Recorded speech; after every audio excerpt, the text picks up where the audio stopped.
Hello everyone, this is Govardhan Mukhyarla. Welcome to real boom. So మనకు గతంలో future సిటీకి సంబంధించి ఫ్యూచర్ సిటీ మ్యాప్కి సంబంధించి మీకు కొన్ని విషయాలు చెప్పడం జరిగింది. ల్యాండ్ యూజెస్ ఎలా తీసుకుంటున్నారు అనేది. సో దాంట్లో ఫ్యూచర్ సిటీ మ్యాప్లో స్మాల్ చేంజెస్ వచ్చినాయి. సో ఆ చేంజెస్ ఏంటనేది మీకు ఈరోజు చెప్పే ప్రయత్నం చేస్తాను. అందులో భాగంగానే ఈరోజు మనం చెప్పేది ఒక డేటా సెంటర్కి సంబంధించి డేటా హబ్ తీసుకొచ్చింది. సో అది నేను మీకు మ్యాప్లో చెప్పే ప్రయత్నం చేస్తాను. సో ఇక్కడ మనం ఒకసారి క్లీన్గా అబ్జర్వ్ చేసుకుంటే లాస్ట్ టైం ఇది ఏదైతే జనరల్గా గవర్నమెంట్ ఇచ్చిన మ్యాప్ ఉందో ఇది గవర్నమెంట్ ఇచ్చిన మ్యాప్. ఇది 14,000 ఎకరాల ల్యాండ్కి సంబంధించింది.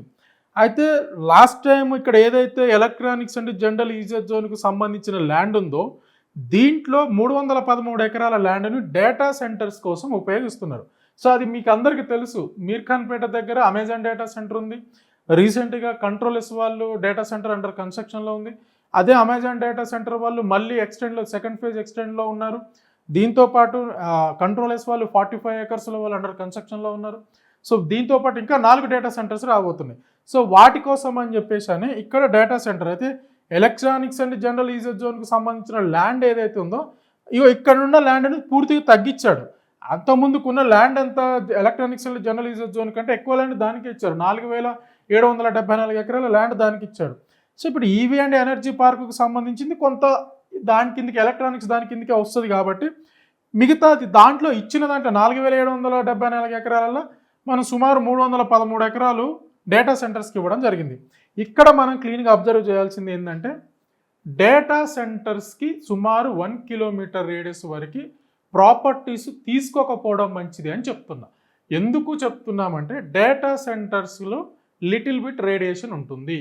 హీట్ ఫామ్ ఎక్కువ అవుతుంది, హీట్ బాగా ఫామ్ అవుతుంది. ఇది అందరికీ తెలిసిన ఫ్యాక్ట్ ఇది.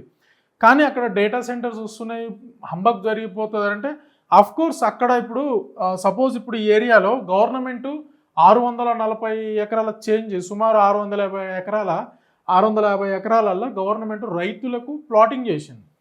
చాలామంది ఇబ్బడి ఎగబడి మరి కొంటున్నారు. ఇప్పుడు ఈ ప్లాటింగ్స్ ఎక్కడ ఉన్నాయా అని అంటే మనకి అమెజాన్ డేటా సెంటర్కి బ్యాక్ సైడే ఉన్నాయి.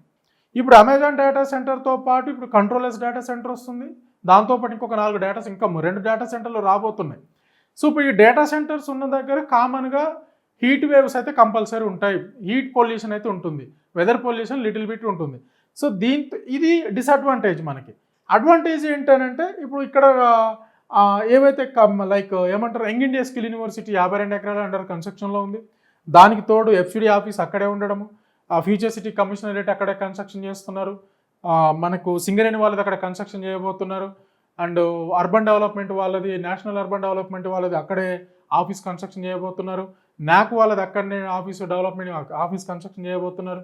సో ఆఫీసులు బెటర్ దెన్ ఆఫీసులు ఇక్కడ రాబోతున్నాయి. దాంతోపాటు లెదర్ రీసెర్చ్ యూనివర్సిటీ కూడా అక్కడ రాబోతుంది. సో అంటే బేసిక్గా చెప్పాలంటే నేను మీర్ఖాన్పేట లొకేషన్ అనేది మంచి లొకేషను, కాకపోతే వెరీ క్లోజ్ ఈ ఎఫ్సిడి ఆఫీసులు ఈ డేటా సెంటర్లకి ఇక్కడ వెరీ క్లోజ్ తీసుకోవద్దు అంటున్నా.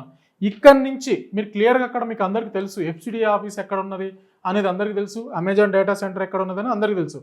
అక్కడి నుంచి left or right, front or back 1.5-2 kilometres వెళ్ళండి. 2 కిలోమీటర్స్ దాటేసి ప్రాపర్టీస్ ఇన్వెస్ట్ చేసుకోండి.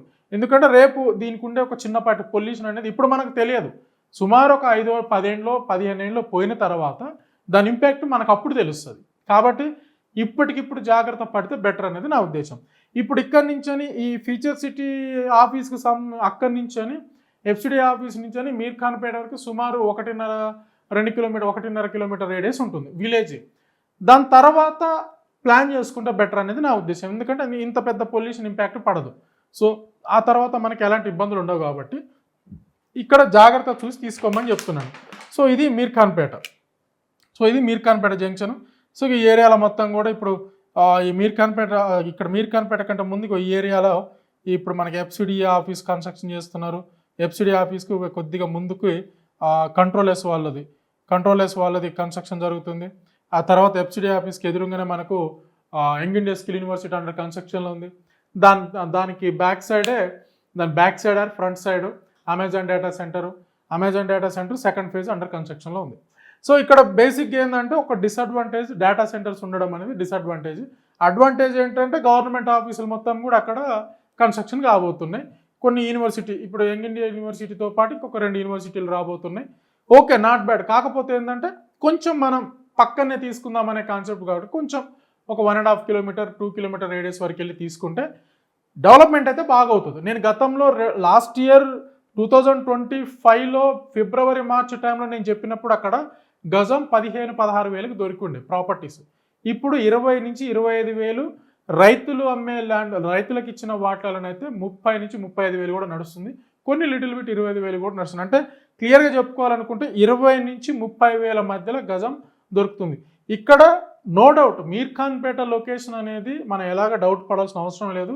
అది రానున్న ఒక 5 సంవత్సరాలలో 50 వేలకు పోతుంది. 100% 50 వేలకు వెళ్తుంది. దాంట్లో తిరిగిలేదు. కేసీఆర్ వచ్చినా, ఇప్పుడు రేవంత్ రెడ్డి ఉన్నా, రేపు రోజున రేవంత్ రెడ్డి లేకపోయినా, కేసీఆర్ వచ్చినా, ఎవరు వచ్చినా అక్కడ 50 వేల మార్క్ అనేది మీకు ఈజీగా ఒక 3 to 5 ఇయర్స్లో ఆ మార్క్ అయితే దాటుతుంది. అక్కడ మీకు ప్రాపర్టీస్ ఏమన్నా ఈ లొకేషన్ నేను ఏదైతే డేటా సెంటర్లు ఇవన్నీ చెప్తున్నానో వాటికి కొంచెం లాంగ్ డిస్టెన్స్లో వెళ్ళి తీసుకుంటే మనకు కూడా అంతే లెవెల్లో బెనిఫిట్ ఉంటుంది. ఎలాంటి ఇబ్బందులు లేకుండా ఉంటుంది. సో ఇది దీనికి సంబంధించి. ఇంకేమన్నా దీనికి సంబంధించి డీటెయిల్గా మీకు ఏమైనా చిన్న డౌట్స్ ఉంటే నన్ను సంప్రదించాలనుకుంటే నా number 9390487807. Thank you so much.